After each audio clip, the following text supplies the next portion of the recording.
Around Christmas of 1955, in the front parlor of a house in Independence, Missouri, Bess Truman stood at the fireplace feeding her own letters into the flames. Her husband stood behind her, watching the paper curl. He asked her to think of history. She said she had, and she kept feeding the fire. That is the family version of the scene, told later by their grandson, Clifton Truman Daniel, who heard it from his mother. Other accounts place the burning earlier.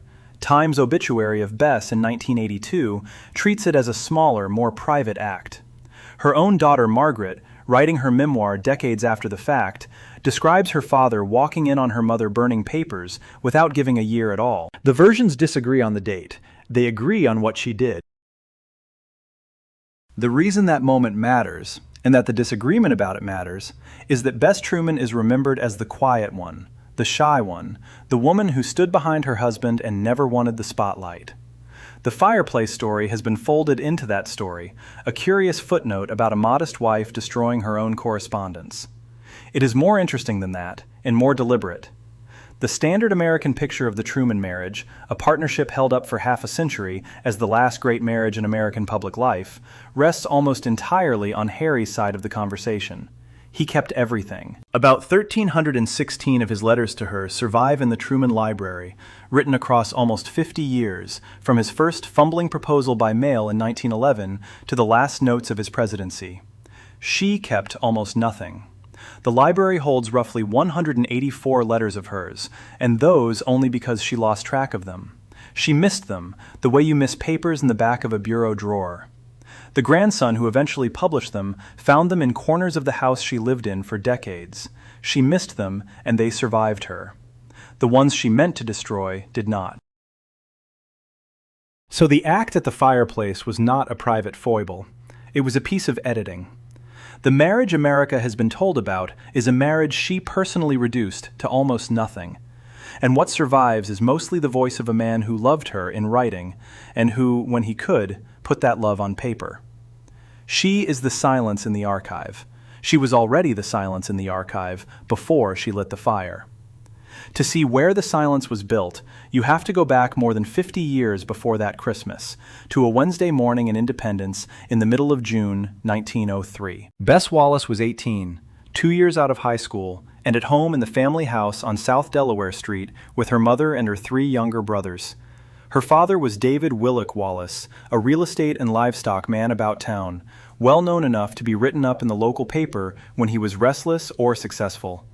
On the morning of June 17th, he went into a room of that house and shot himself. He was 43. Bess was the one who found out, or one of the first. Her friend Mary Paxton, in a memoir written much later, described coming over to the house and finding Bess walking the backyard in the heat, alone, not saying anything. Paxton did not press her. Nobody in the family did. The Wallaces had a custom of not pressing one another, and within days that custom had closed around the manner of David Wallace's death as tightly as a door.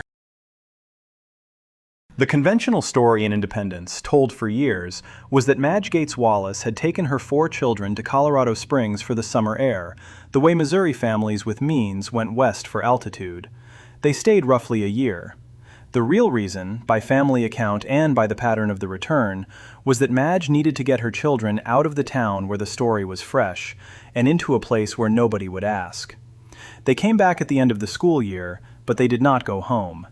They moved into the house of Bess's maternal grandfather, George Porterfield Gates, a Victorian on North Delaware Street that still stands. The grandfather was a partner in the Wagoner Gates Milling Company, the firm that made Queen of the Pantry flour, the regional brand of a regional empire. The house was large, well-staffed, the kind of place with a stable out back and lace curtains at the windows. The 4 Wallace children moved in with their mother, into a household where the bills were paid by Gates' money and where the daughters of the house were expected to behave as if nothing had happened in June.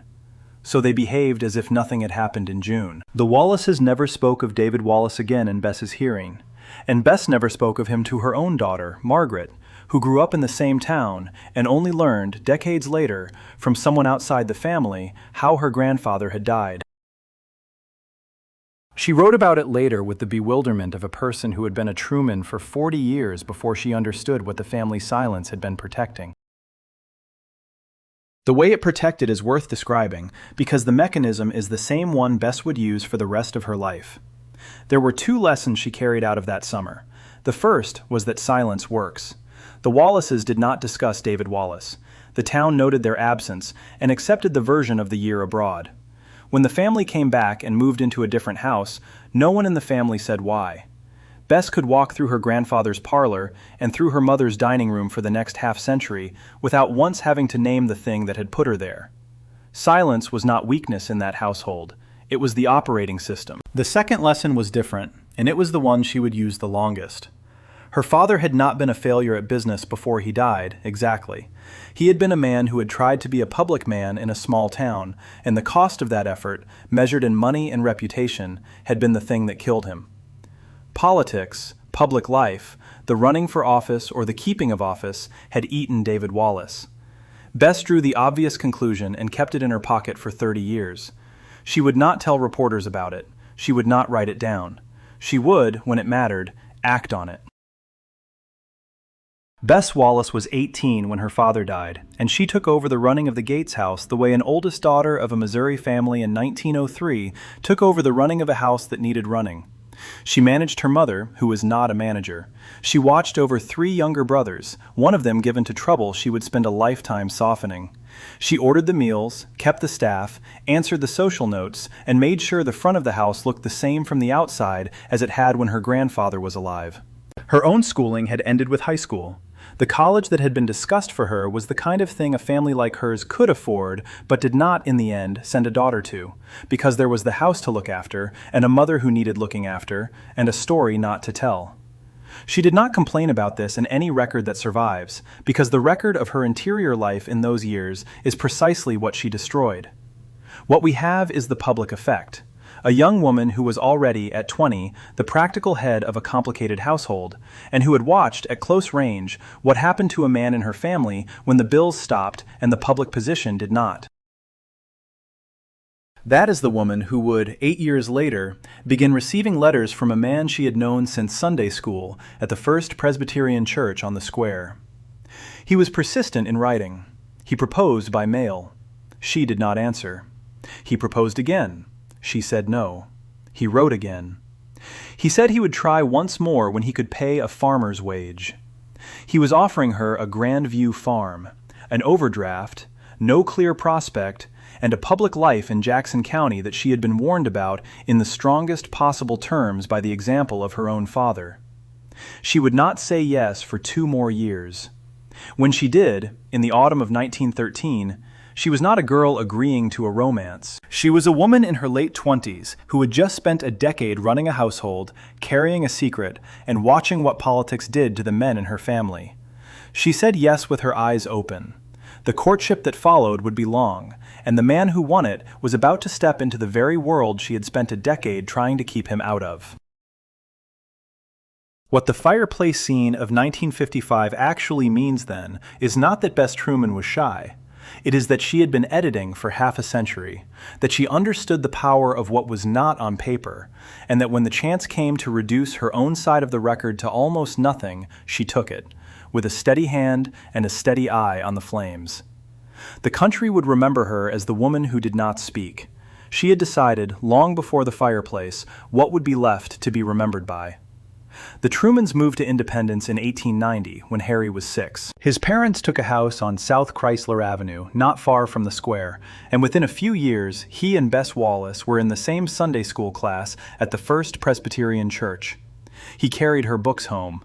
He remembered, decades later, the exact shade of her hair at 9. They graduated from the same high school class in 1901, she near the top, he in the middle. And then the 2 families went their separate ways. The Trumans left independence. Harry went to work in Kansas City bank jobs, then back to the family farm in Grandview, 20 miles south, where he stayed through his 20s and into his early 30s without a degree, without capital, without the prospect his Sunday school friend had grown up expecting. The Wallaces stayed where they were, in the big house on North Delaware, in the middle of the social life of a small town that counted such things carefully. The standard account of how the courtship resumed is a piece of family polish, An aunt of Harry's, returning a plate she had borrowed from a neighbor across the street from the Gates house, mentioned her nephew in the Wallace kitchen. The geography is the part to take seriously. The Trumans and the Wallaces were, by the early 1900s, a few blocks apart in a town you could walk across in 20 minutes, and Independence was the kind of place where the difference between those few blocks was the difference between the right side of the square and the wrong one. Around 1911, Harry began writing to Bess every week. He was 31. She was 26. The letters that survive from that first burst are funny and self-deprecating and increasingly direct. In June of 1911, he proposed by mail. He said he had been crazy about her since Sunday school and that he wanted to marry her. There was no answer. He wrote again. There was no answer. The third letter produced a reply, and the reply was no. Her actual words from that exchange are not in the record. The outcome is not in dispute. He wrote afterwards that he would try her again when he could earn a farmer's wage, and that he would keep writing in the meantime, and that she should feel free to ignore him. He was, in the prose of his own letters, prepared to wait. Bess, in what can be reconstructed of her side, did not write back for months. When she did, she was unfailingly polite and almost wholly undecided. The letters went on. In the autumn of 1913, by family placement in the courtship series, she told him she had changed her mind. The reason she said no at first, and the reason she said yes later, are not the same reason, and the difference between them is the whole shape of the next 40 years. She was not opposed to the man. Harry was, by every contemporary account that survives, the warmest correspondent in Jackson County. The problem was what he was offering her in practical terms. A Grandview farm in 1911 was not a steady thing. Crop prices had been bad for years. Harry had no money of his own, no profession that produced a regular income, no clear plan for the next decade beyond the daily operation of land that did not yet pay for itself. He was a man of 29, with 110 acres and an overdraft.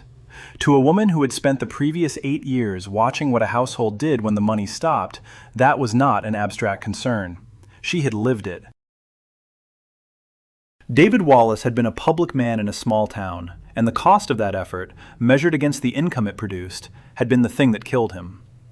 Bess had spent the years since 1903 holding the Gates house together, paying the bills her grandfather had once paid, soothing her mother, smoothing things over with the brothers, keeping the social front intact. She had a household she was already running, and a younger brother, George, whose troubles she would spend a lifetime softening. She had no income of her own, no expectation of one, and no training for anything outside the management of a house. If she married Harry Truman in 1911, she would trade a household she understood for a household she would have to build, on a farm whose returns she could not predict, in a county whose politics she had been warned against. Her mother, who had lost one household to the consequences of public life, had been warning her about exactly that kind of step since Bess was old enough to listen. The social distance was real, and it was local. Madge Gates Wallace had been raised in flour money. Her father was a partner in a milling company whose brand, Queen of the Pantry, was the regional standard. The Gates house on North Delaware had lace curtains, a stable, a cook, a parlor that opened onto a wide porch, and the kind of place at the table that a family with flour money is given in a county seat. The Trumans had come from Lamar, on the wrong side of the tracks in a town that counted such things. John Truman, Harry's father, had been a livestock trader and a small-time speculator who had not, by the end, paid his own way. Madge never accepted Harry, not through the engagement, not through the marriage, not through the White House years. She called him Mr. Truman to the end of her life, in the hearing of her own daughter, and the daughter took the point. What changed between the summer of 1911 and the autumn of 1913 is the part the record handles least well, because it is the part that lives in Bess's letters, and she did not preserve them. Family memory places her reversal somewhere in the late autumn of 1913, after a year and a half of polite refusal and persistent writing. What is documented is the engagement itself, which stretched for nearly 6 years. Harry did not go to war until 1918, and during the 4 years between the acceptance and the war, he wrote to her from the farm and from his occasional trips to Kansas City, and she wrote back. And the writing is where the marriage was actually built. He had become, by the time he proposed, the kind of correspondent who could keep a woman in 2 places interested across 100 miles of Missouri road. He would be that correspondent for the rest of their lives.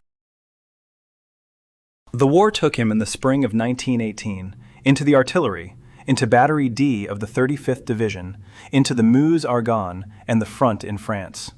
The letters multiplied. He wrote to her almost every day that he could. She wrote back when the mail would carry it. In the spring of 1919, he was back in the United States, mustered out, on a train home. The wedding was set for June 28, 1919, at Trinity Episcopal Church on the Independence Square, the church the Wallaces had joined when the girls were young. He was 35. She was 34.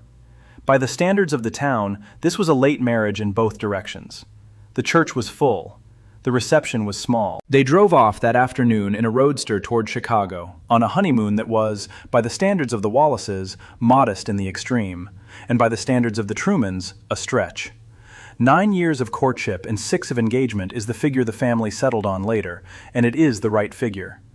The war ended the stall in the most efficient way it could have been ended. A man with no degree and no money was about to be mustered out, and the woman he had been writing to for the better part of a decade had, by the spring of 1917, every reason to believe that the man in question would not, after a year in France with a battery of field guns, settle for 110 acres and an overdraft for the rest of his life. She had waited him out. The war proved her patient. They came back to Independence at the beginning of July 1919 and moved into her mother's house at 219 North Delaware, the house Bess had entered as a humiliated 18-year-old in the autumn of 1903, the house her grandfather George Porterfield Gates had paid for, the house that Madge had, in the years since, made the center of her own life. The arrangement, as the family described it later, was supposed to be temporary. Harry had been talking for years about the house he would build. The farm in Grandview was being run by his brother. The job in Kansas City he had been promised had not yet materialized. He would need a base while he figured out what came next. They would stay with Madge for a few months. They would find a place of their own. They would move out. The months turned into years. The years turned into 3 decades. By the time Harry was elected to the United States Senate in 1934, the room at the top of the stairs at 219 North Delaware was still the room they slept in when they were in Independence, and the dining table was still Madge's, and the deed was still the Gates deed in Madge's name, and Mr. Truman was still, in the hearing of his wife, what his mother-in-law called him over breakfast. They would live in that house on those terms for 33 years, through his 2 terms as county judge, through his 2 Senate campaigns, through the war, through the vice presidency, through the White House. The first home either of them would ever own would not be bought until December of 1952, and the woman who had owned the roof above them all that time would die, in the executive mansion, 6 weeks before the term ended. The deal Bess made in 1911, when she said no, was the deal that held. The deal she made in 1913, when she said yes, was the deal that lasted. She did not marry a Grandview farmer. She married a man who would, in his own way, go into the same public life her father had gone into, and whose household she would, in her own way, run on the same terms she had been running a household since 1903.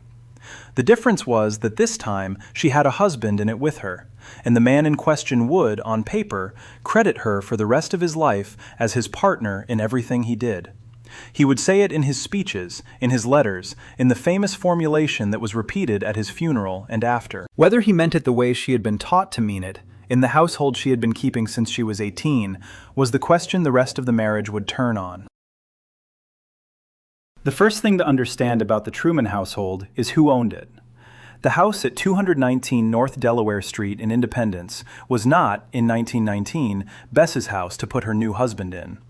It had been built and paid for by her maternal grandfather, George Porterfield Gates, the man behind the Wagoner Gates Milling Company and the Queen of the Pantry flour brand that stocked every decent pantry between the Missouri and the Kaw. Gates died in 1918, the year before the wedding, and the house passed to his widow. When the widow died in 1924, the property passed jointly to Madge and her 3 siblings. Madge paid $10,000 of her own money to buy out the 2 sisters and the surviving brother, and the title settled on her. From that point, through every promotion Harry Truman would receive for the next 28 years, the deed on the house the senator slept in, the house the vice president slept in, the house the president of the United States returned to between terms, was in his mother-in-law's name. The Truman Library's own records lay this out. It is a matter of title, not of gossip. Harry Truman did not own a home of his own until he was 68 years old. The woman who owned it was not, on the evidence of the household, shy about the arrangement. Margaret Truman, writing about the house in her memoir years later, said that the head of the dining table at 219 North Delaware was her grandmother, not her father, and that the distinction was not a small one in a family that observed such things at meals. Madge ran the front of the house, the staff, the social calendar, the calls returned and not returned, the chairs her daughter and son-in-law were allowed to invite guests to. Margaret, again writing later and with the benefit of distance, said that her father must have loved her mother because he bought the whole arrangement without complaint, and that this was remarkable because Harry Truman was a man who said unkind things about nearly everyone, and who never, on the record, said an unkind thing about Madge Wallace. The nephew David Wallace, in a memoir written decades after the fact, said the same thing in plainer terms.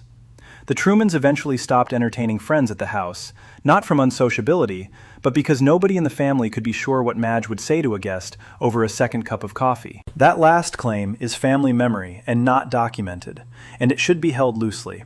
The deed is documented. The seating is documented. The unkind word absence is documented.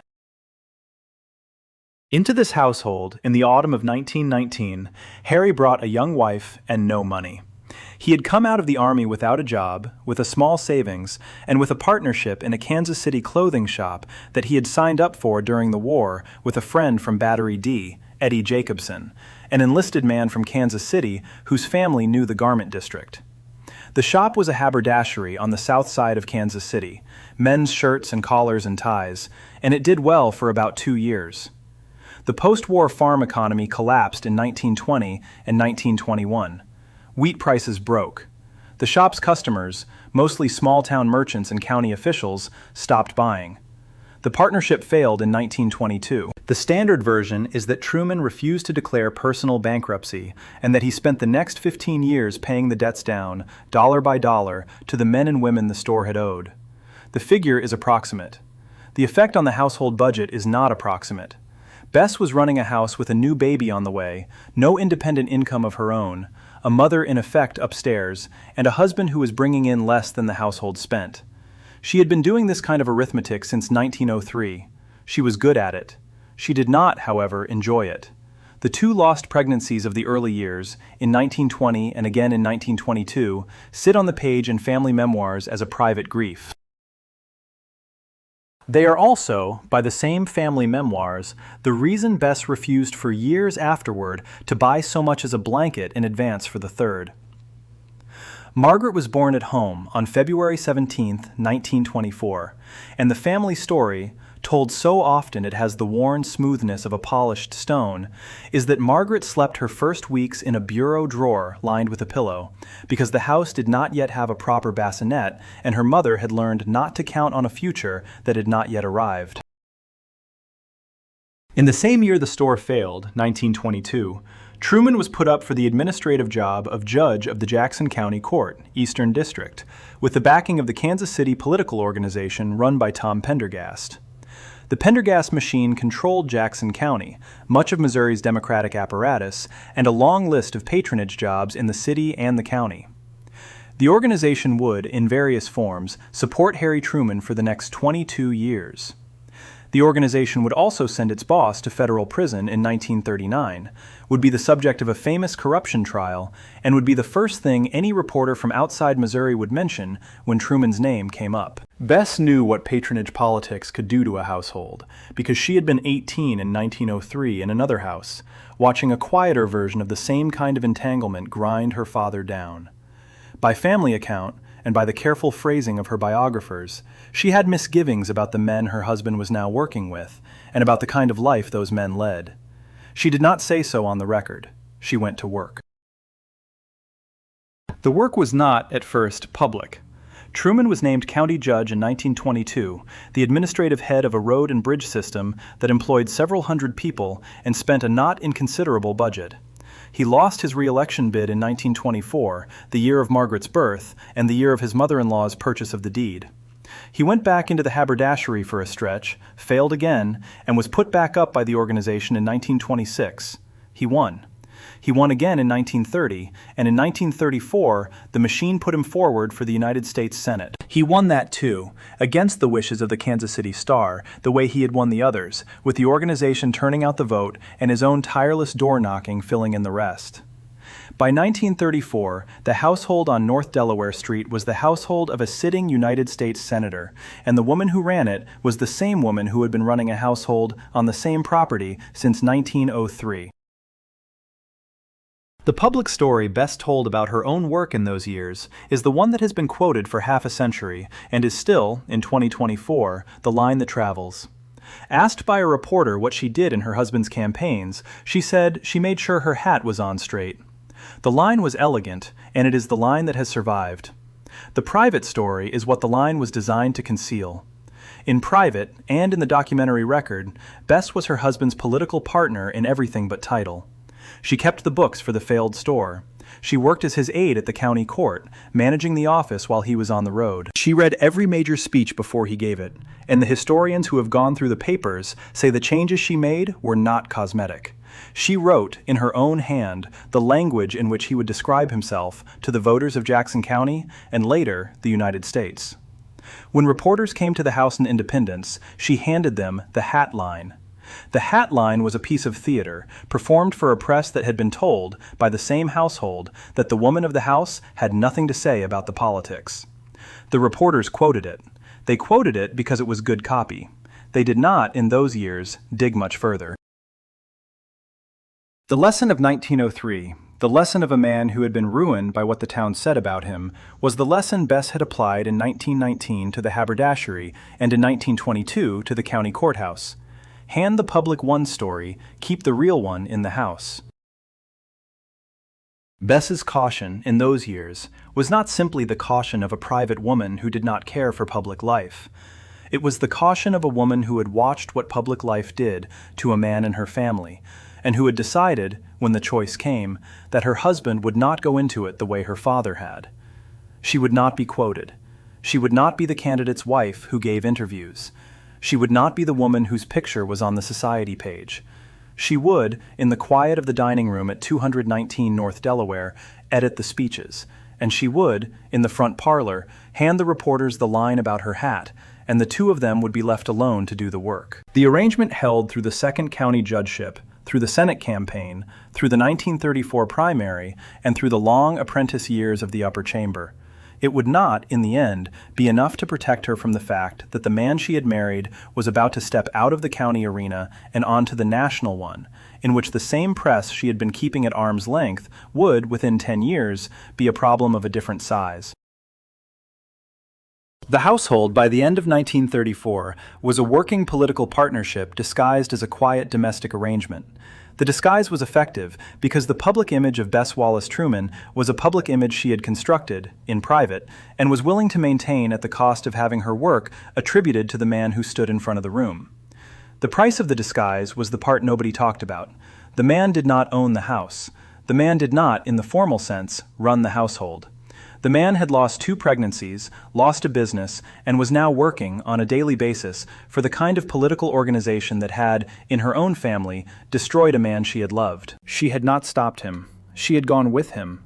The hat line was the cover.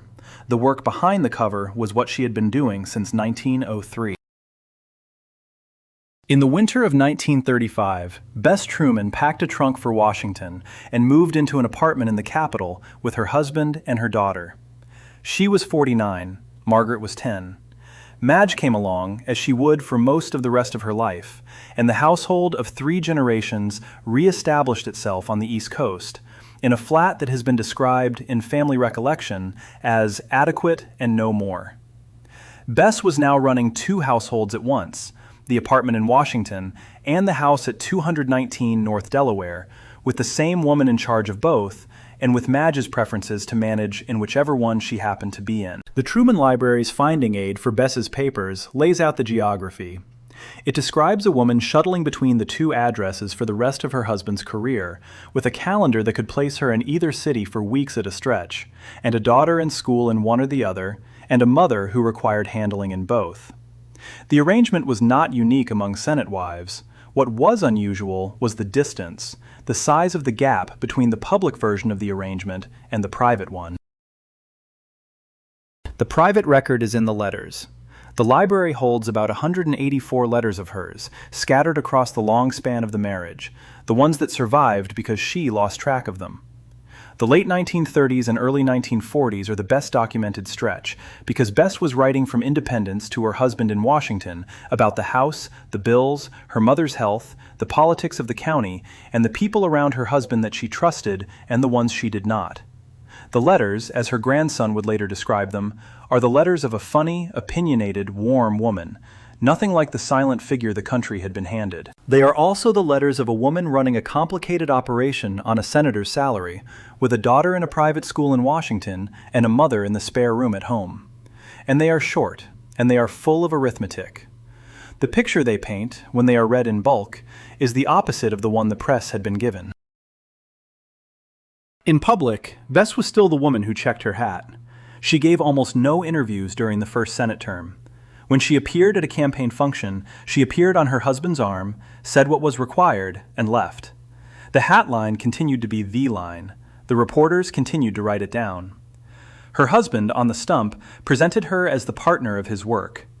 The biographers have noted the gap between the two formulations and have not been able to resolve it because the evidence is the gap. What we have is his public claim that she was his partner, and her public presentation of a woman who had nothing to do with the politics. And the two statements were made by the same two people in the same marriage in the same decade. In 1940, Truman was up for re-election. The race was supposed to be the end of him. Tom Pendergast had been convicted in federal court and sent to prison the year before. The Kansas City machine had collapsed, and the Republican candidate, a St. Louis man named Manville, had the money and the paper.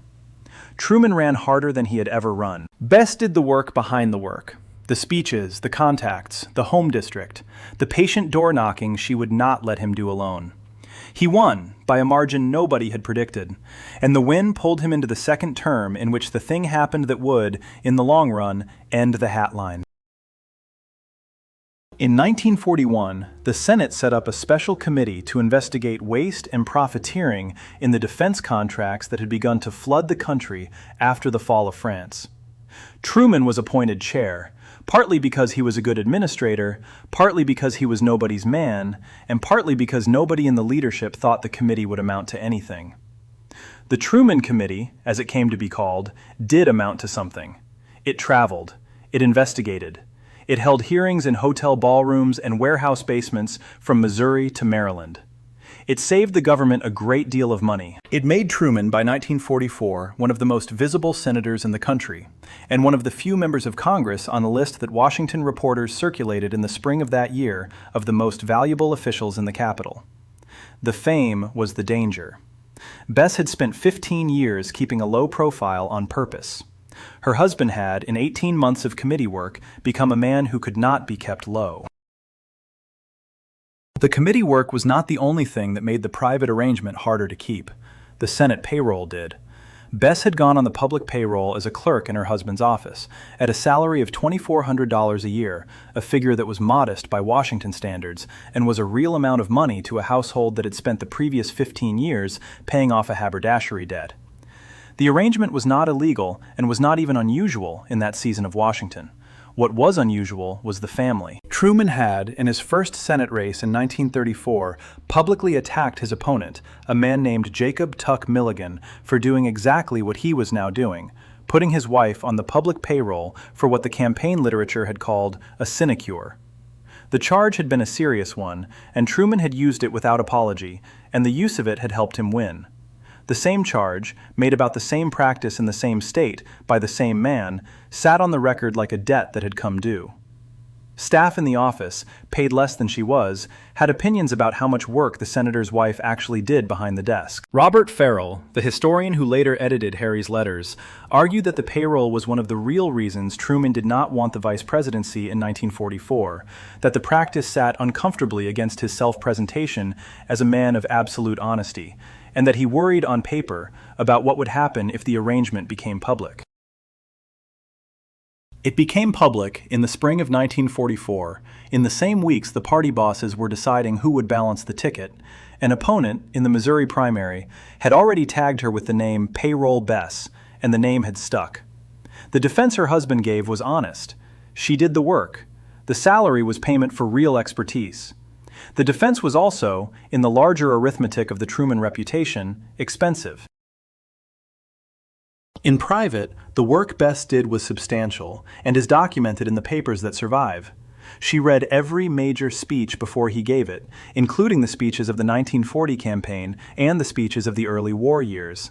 She marked them in pencil, in the same hand she had used on the speeches of the county judgeships, and the changes are in the record. She knew which staffers to trust and which to keep at arm's length. She knew the Missouri politicians who would have to be handled and the ones who would handle themselves. She knew the Washington reporters worth reading and the ones worth ignoring. She ran the social calendar of the apartment, deciding which senators and wives were worth a dinner and which were not. The hat line, in this context, is not a private preference. It is a piece of stage management, performed for a press that had been told, by the woman herself, that the only thing she did in a campaign was make sure her hat was on straight. The performance was a success. The press quoted it. The press did not, in those years, dig much further. What she could not control by the spring of 1944 was the fame her husband had earned. The Truman Committee had made him a national figure.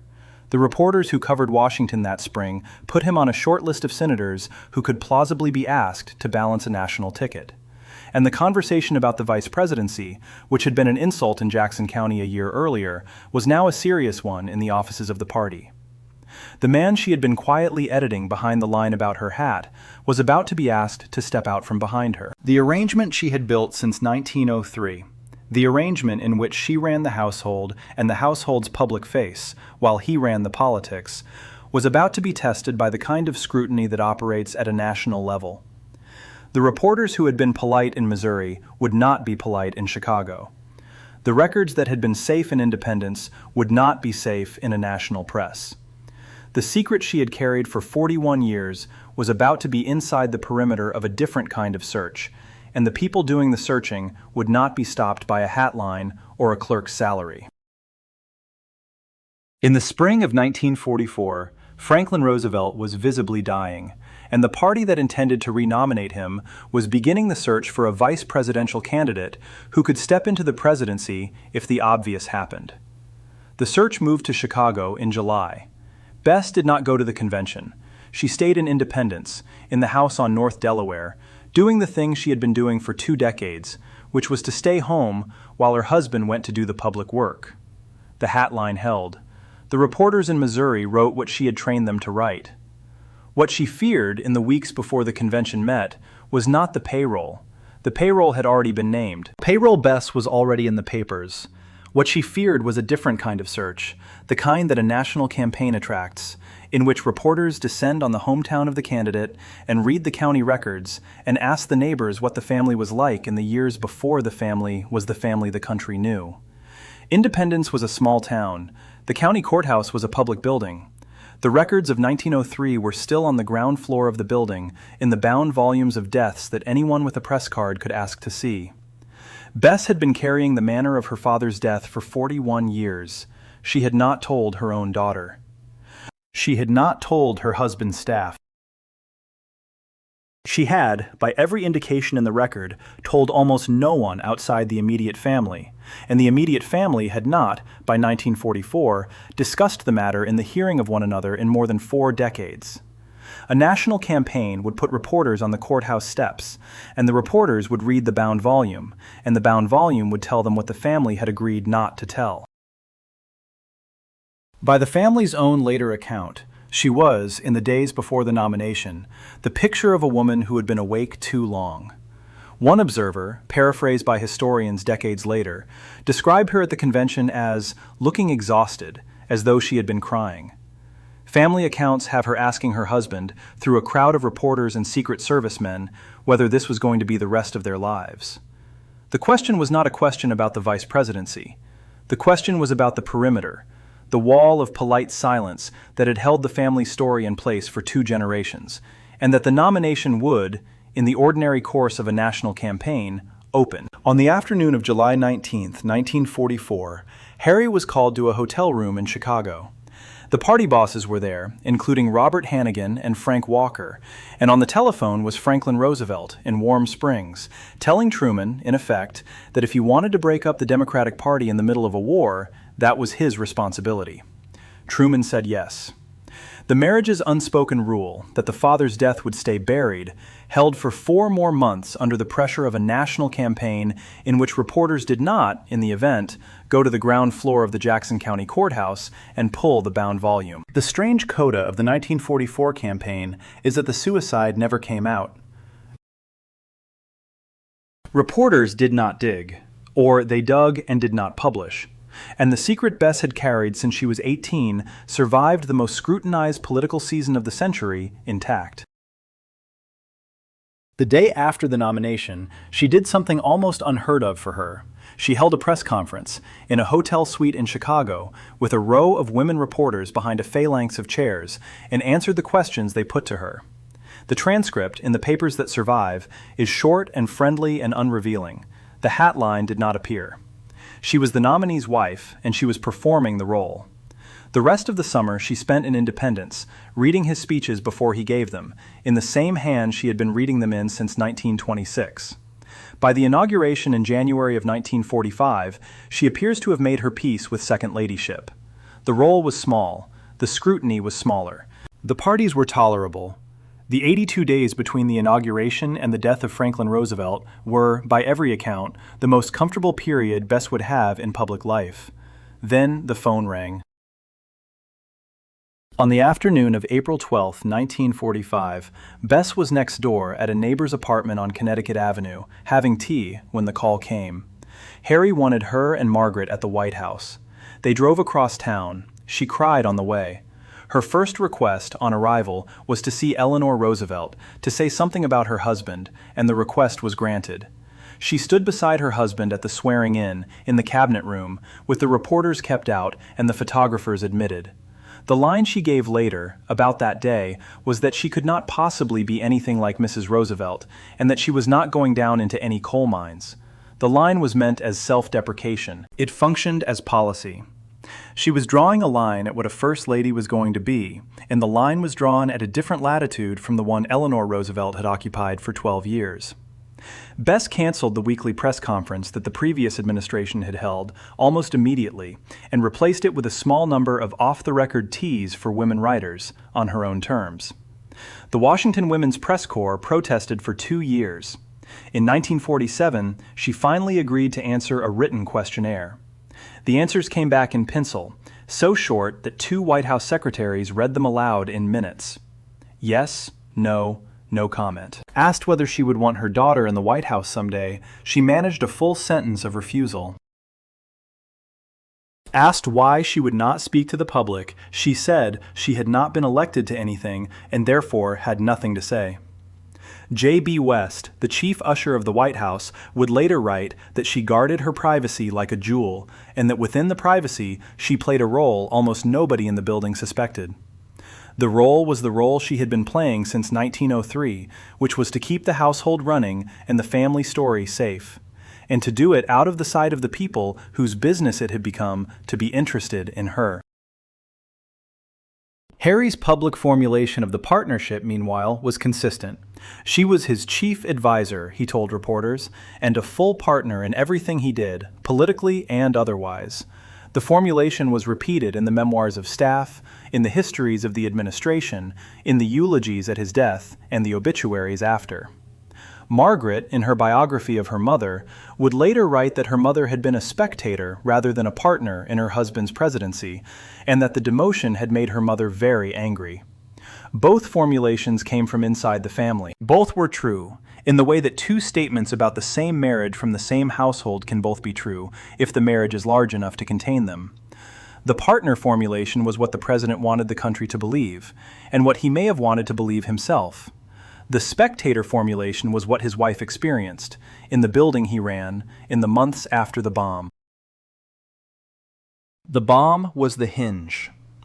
In the summer of 1945, Harry Truman authorized the use of the atomic bomb against Japan without consulting his wife, and she learned of Hiroshima the way the rest of the country did, from the radio, on a Tuesday afternoon. The Truman Library's own materials record that she was angry at not having been consulted, and that the anger did not fade in the days that followed. Margaret, in the biography she wrote of her mother decades later, described her mother as having become, in those months, a spectator rather than a partner in her husband's presidency, and described the demotion as the thing that made her mother very angry. The contrast between the public line about the partnership and the private record of the demotion is the contrast that the rest of the marriage would be built on. She was the partner in the household. She was not the partner in the room where the bomb was decided. The line her husband had drawn publicly, the line that she had, in the smaller rooms of the marriage, been drawing for him since 1922, did not extend to the room where the decision was made that defined his presidency and his place in the history books. She learned, at 60, that the partnership she had been promised was a partnership that could be suspended the moment the decision was large enough. The hat line, in that summer, was no longer a sufficient answer to the question of what a first lady was for. The country had asked her, by the existence of the bomb, what a wife was for. The answer she had been given was that the wife was for the household, and that the household was not consulted. She did not leave. The option did not exist. She had not worked since 1934 in a way that produced an independent income. Her daughter was in her 20s and beginning a career of her own. Her mother was in the spare room of the White House and would be there until December. Her husband was the President of the United States. The arrangement that had held since 1903, the arrangement in which she ran the household while he ran the politics, was about to be tested, in the months and years that followed, by the fact that the household was now the executive mansion, and the politics were now the politics of the bomb, and the two were no longer the same operation. She would take back, in the years that followed, the only territory available, which was the territory of her own time and her own absences. The press would call her a recluse. She was not a recluse. She was a woman who had been told, by the man she had edited for 23 years, that the partnership was total, and who had been shown, by the bomb, that the partnership stopped at the door of the room where it mattered most. She took back the only territory available, which was her own time. The Truman Library's appointment books, the small leather-bound volumes in which Bess wrote out her days in the same neat hand she had used on the speech drafts, divide the years of the White House into two categories.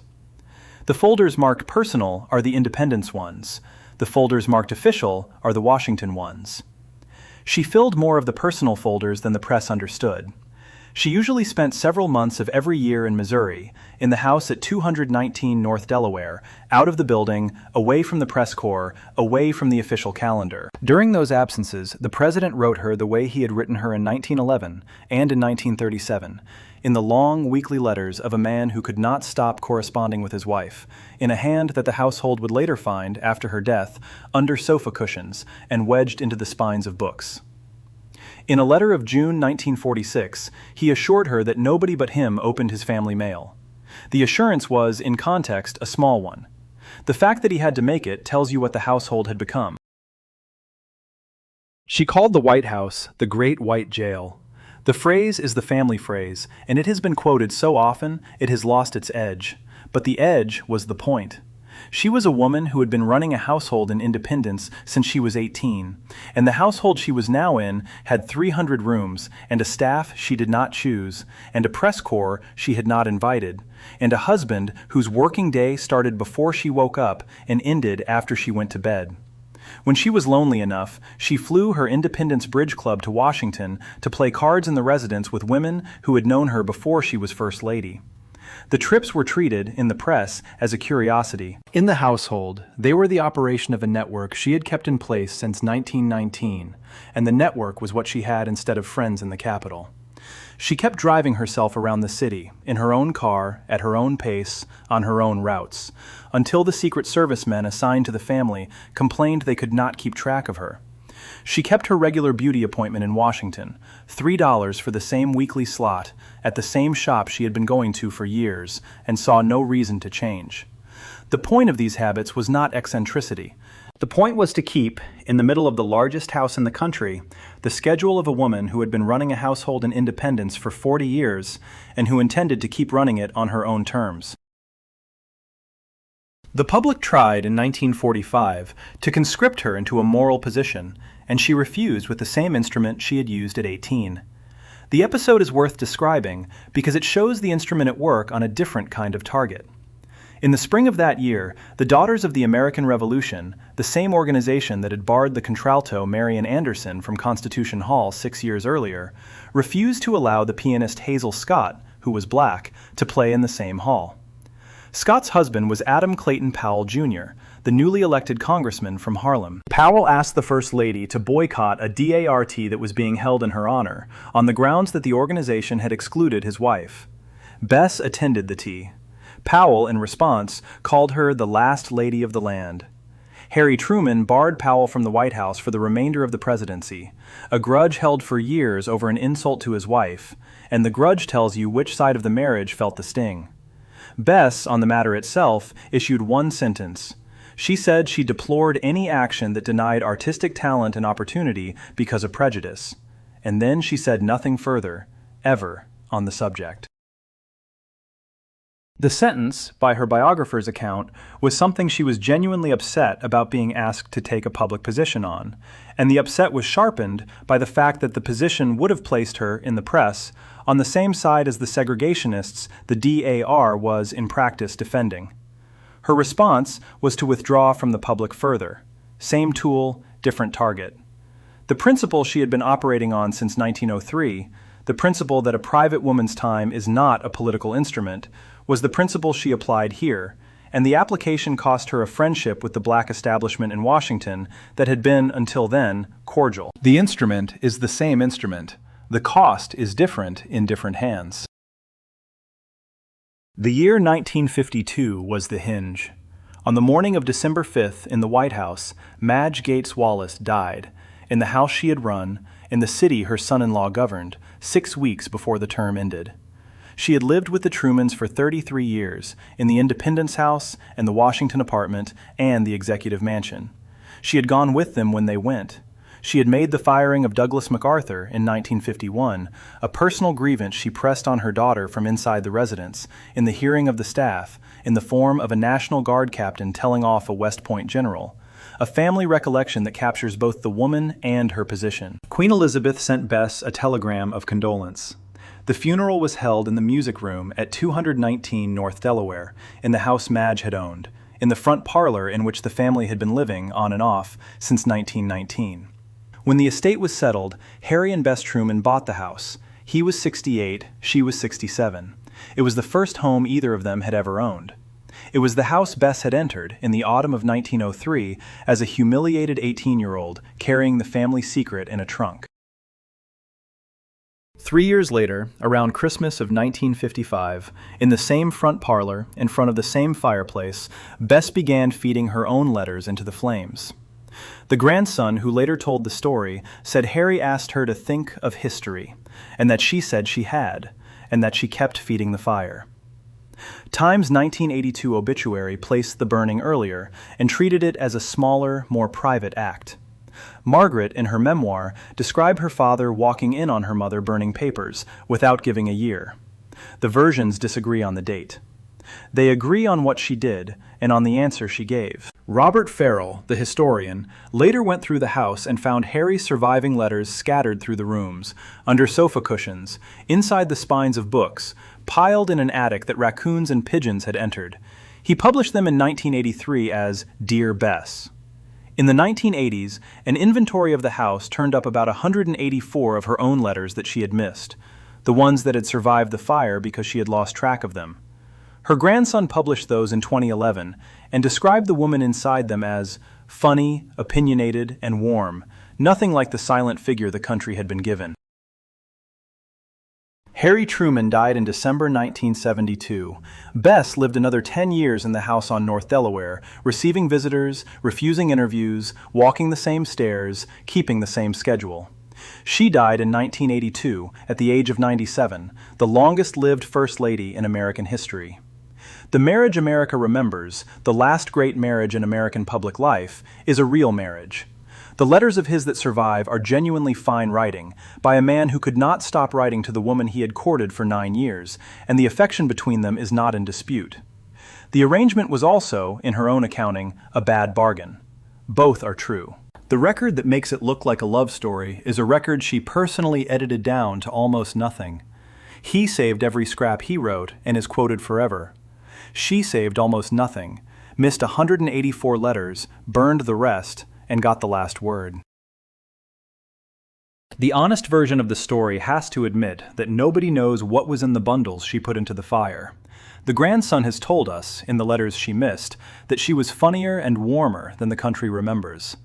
The fire, by the same grandson's account, was an act of editing she had been doing since 1903, in the same hand, with the same tool, for the same reason. She had watched, at 18, what happened to a household when the public got inside the perimeter.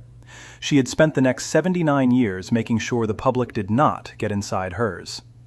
The fireplace in 1955 was the same operation, performed at a different scale. The marriage survives in the archive as a love story because the man in the marriage was a saver and the woman in the marriage was a burner, and the country has had, for half a century, mostly the saver's side of the conversation.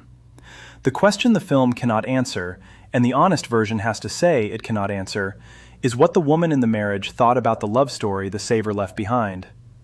The letters that would have told us are not in the house. They are in the fireplace.